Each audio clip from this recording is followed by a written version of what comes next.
Hello Libra, salamat sa pagbisita o salamat sa pagbabalik. Ito po ang inyong Sun, Moon, Rising Sign, and Venus. General reading para sa Mayo at para sa sign ng Libra. Kunin niyo naman po ang nakarelate kayo, tapan niyo hindi. Uy, kung hindi nakarelate, okay lang yan. Maaaring ang mensahe sa susunod na buwan ang siyang makaka-relate tayo. Pero naniniwala ako meron at merong dahilan kung bakit tayo napadpad dito. Maaaring sa deck na iyan, sa deck na ito, or sa deck na iyan. Lalo na ito, oracle card, pwede yan kahit kanino. Kahit hindi certified tarot reader, pwedeng gumamit niyan. Ilalagay ko kung nasa YouTube kayo, ilalagay ko yung links kung gusto niyo magkaroon ng deck na yan. Sa Amazon ko yan binili, pero meron na siya locally. Buti naman. Puro one sa Libra. Alam mo ang core energy mo? Knight of Wands. Pwedeng meron kang gustong i-pursue na passion project.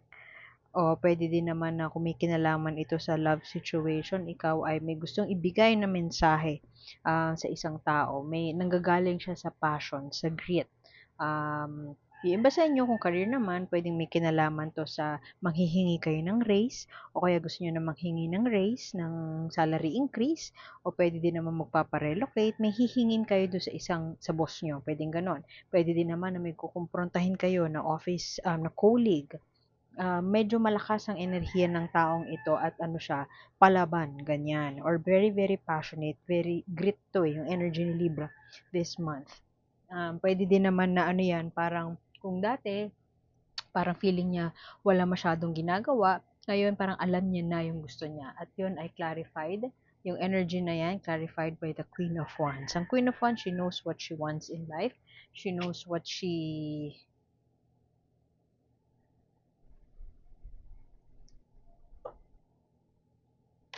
would like to pursue.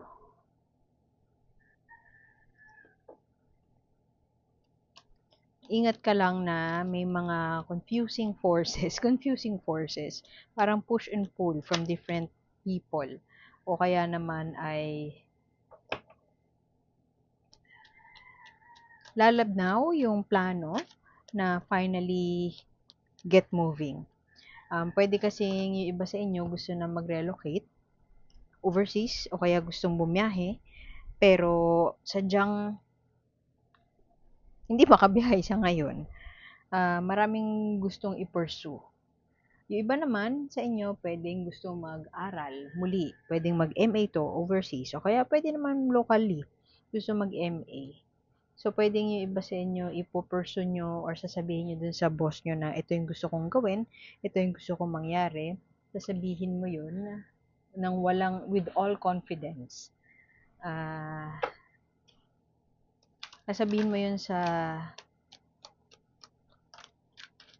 boss mo na ito gusto kong mangyari.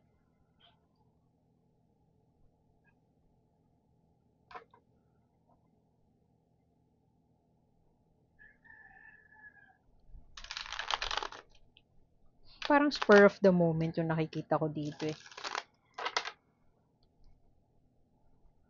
Sobrang naapi, feeling ni Libra, naapi siya.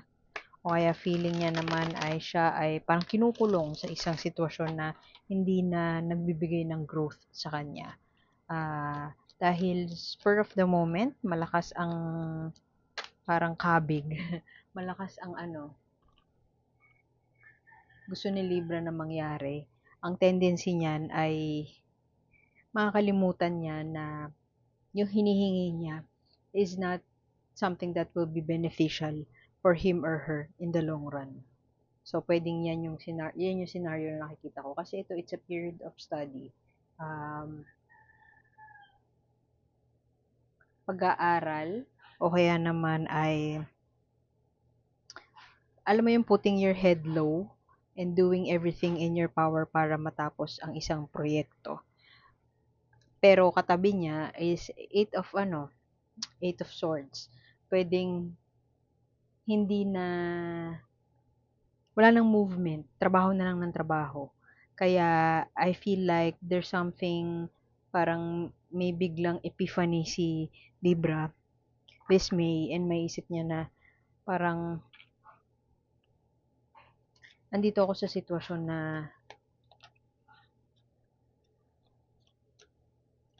ako lang naman yung nagbubuhos ng energy o kaya ako lang naman yung nagsasakripisyo. Ako yung nag-e-effort.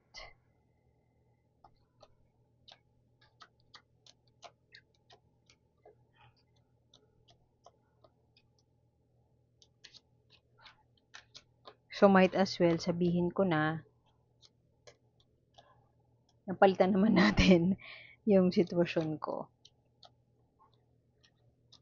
Wala akong nakikitang pag-alis eh. Ano lang, parang dilemma lang kay Libra na andun ka sa isang sitwasyon na parang wala kang katulong. Pero, e-effortan mo rin naman. Yung nature mo talaga is um, mahilig mag-aral. Kung hindi mahilig mag-aral, e-effortan mo. Ngayon, ito, hermit to. Hermit na reversed.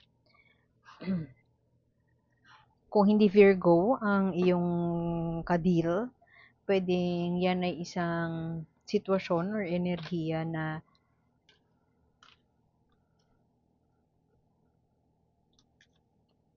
ay mong pag-isipang mabuti.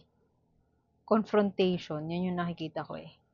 Willing na to confront si Libra. Pero, may push and pull nga na parang napapaisip siya na tama ba tong gagawin ko?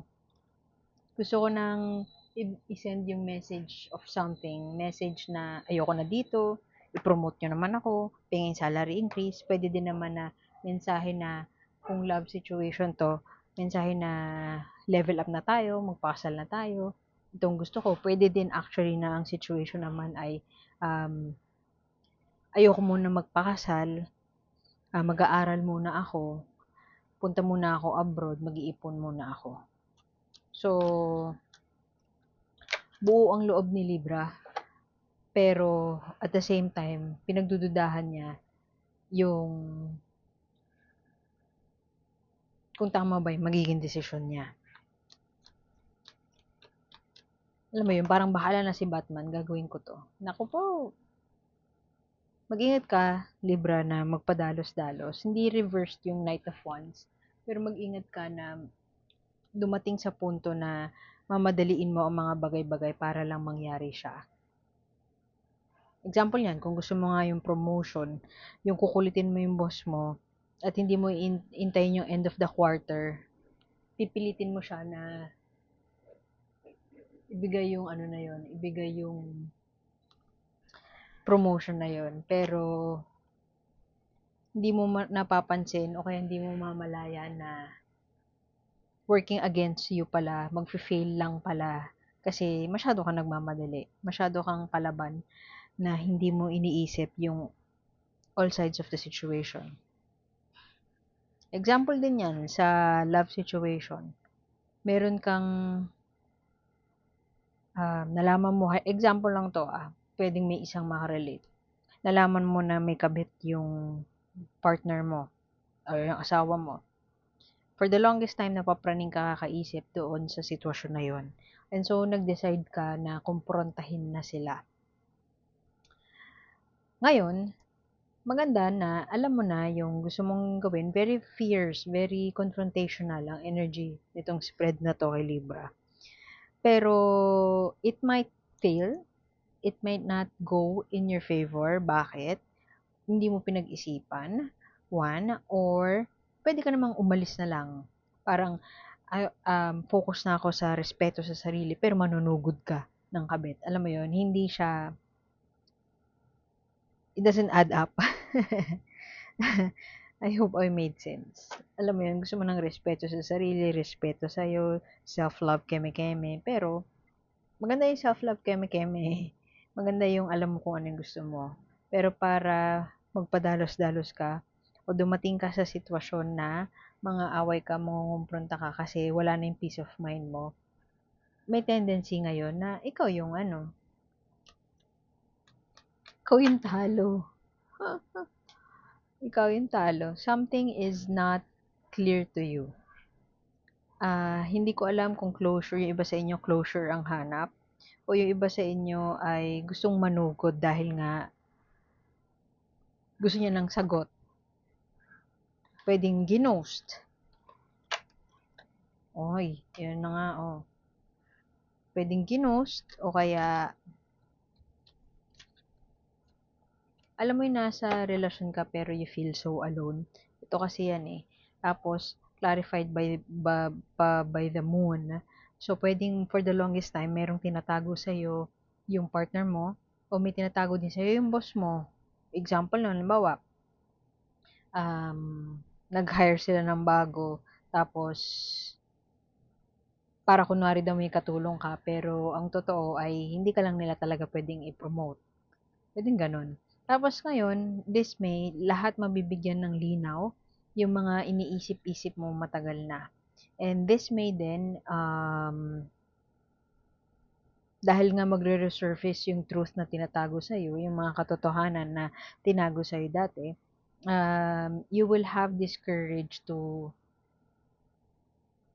talk about it, to express. Actually, so good nga eh. Yun yung nakukuha kong energy dito. May manunugod. Parang dahil hindi malinaw ang lahat sa'yo, and you know, you put so much value in the table, meron kang ikukumpronta o kukumprontahin mo na parang bakit mo to ginagawa. Pero, ang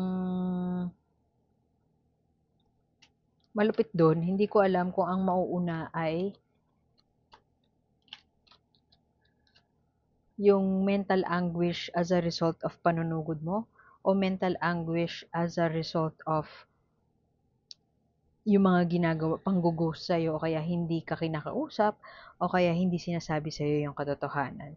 So, dahil may mental anguish na yon, pwedeng overthinking, tatry mo yung best mo para palayain yung sarili mo doon.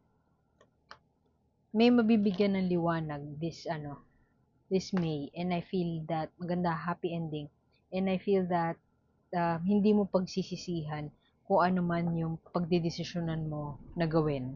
Merong heartbreak dito, oh. Pwedeng yung iba sa inyo tatrabahuhin pa. Yun nga, alam mo yung magchi-chase pa. Magchi-chase pa, maghahabol pa, gagawin nyo ang lahat para mai-work out to. Pwede nga, ang nakikita ko pa nga dito, ang weird kasi parang hindi naman gagawin ni Libra to. Pero, why not? O kaya, meron mga tao talaga eh, na ganun eh. Ang nakikita ko isang scenario dito, gagawin nyo ang lahat, hahabulin nyo yung tao. Kung kayo ay iniwan, hahabulin nyo siya at gagawin nyo ang lahat para makuha yung sagot na gusto nyong makuha. Yung iba, magbe-beg pa. Pero, I feel that, kahit pa begging, negative energy kasi ang begging for somebody to go back para balikan ka. Low energy din or negative energy, hindi nakaka-high vibration, low vibration ang energy ng paghahabol o kaya ang energy ng pagbebeg na magstay ka na lang. Pero regardless, kahit pa sabihin ko na low vibration yon, I feel that at the end of the day,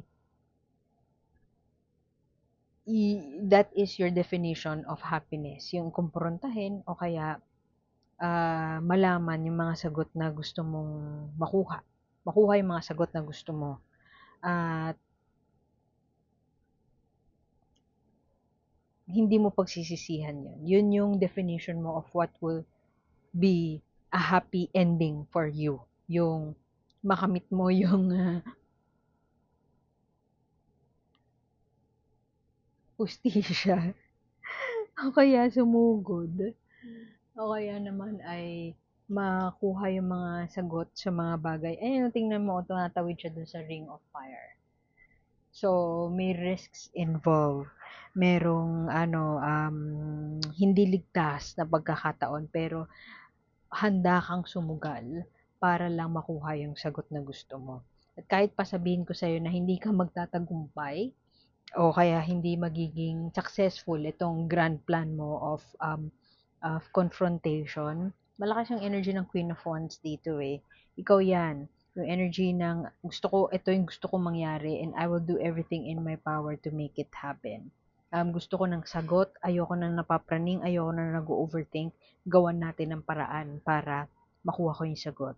So, kahit pa sabihin ko sa'yo na hindi ka magfe-fail doon at parang ikaw lang yung mapag-iiwanan at ikaw lang yung masasaktan, at the end of the day, whatever you feel or yung definition mo of kung yun ang magpapasaya sa'yo, kumbaga, yun ang gagawin mo eh. Tingin ko kung kahit pa gaano pa kapangit yung advice sa'yo ng mga friends mo na parang, ano ka ba? Bakit mo pa kailangan gawin yan? Hindi mo kailangan gawin yan. Kahit pa sabihin nila yan sa'yo, hindi mo sila susundin. And kung ano man yung maging outcome or kung ano man yung maging decision mo, yun ang tingin ko magbibigay sa'yo ng ligaya.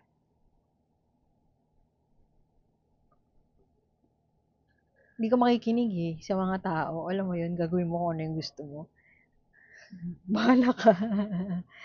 Pero tingin ko, yun lang masaya eh, para kay Libre. So be it.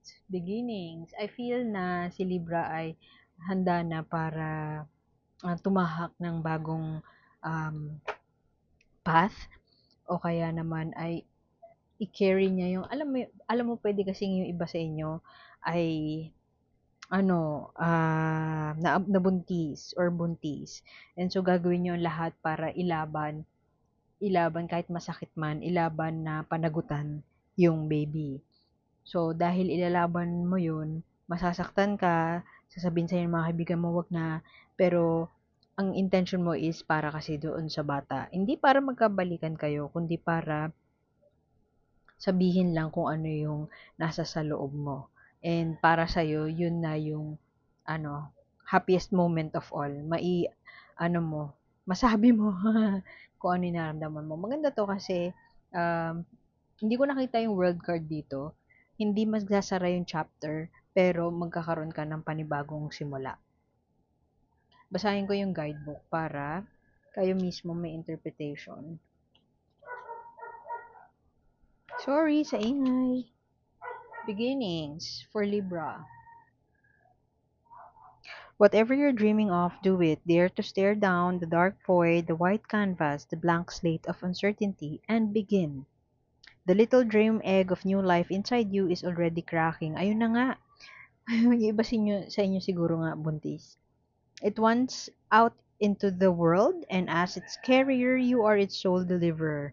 Shake off anxiety. Tell fear to suck it. You are far more than you know and worth the risk of finding out what comes next. It isn't always what you imagine, but it's always an adventure. It will lead you to the next manifestation of your soul's deep intent. This card signals the cracking open of the shell of new life. Beginnings are a wild magic. Embrace the abracadabra. Good luck, Libra. May chance talaga lahat ng cards na nakikita ko dito yung energy. Ikaw yung may magre-surface na truth. Pwedeng ikaw yung matalo, ilalaban mo siya, pero pwedeng ikaw yung masaktan talaga. Ikaw yung matalo. Hindi ka sure kung tama, pero gagawin mo pa din kasi malakas ang loob mo. Pero ang intention mo lang ay gusto mong ilabas na o gusto mong actually pwede itong social media yung ilalabas mo na sa social media kasi sawang-sawa ka na sinasabihan ka sinungaling or sawang-sawa ka na tinatago ka and you feel so alone. So parang bahala na si Batman, gagawin ko to para pipi nyo, pi nyo, pi na ina nyo, ganon. So parang bahala kayo dyan. Um, hindi na ako magtatago. And kahit pa sabihin, pagbawalan ka ng mga kaibigan mo, that's how success looks to you. So, good luck, Libra. Iwan ko din doon. Salamat sa pagbisita. Sana makita kita ulit next time. Ako po si A and see you soon. Bye-bye.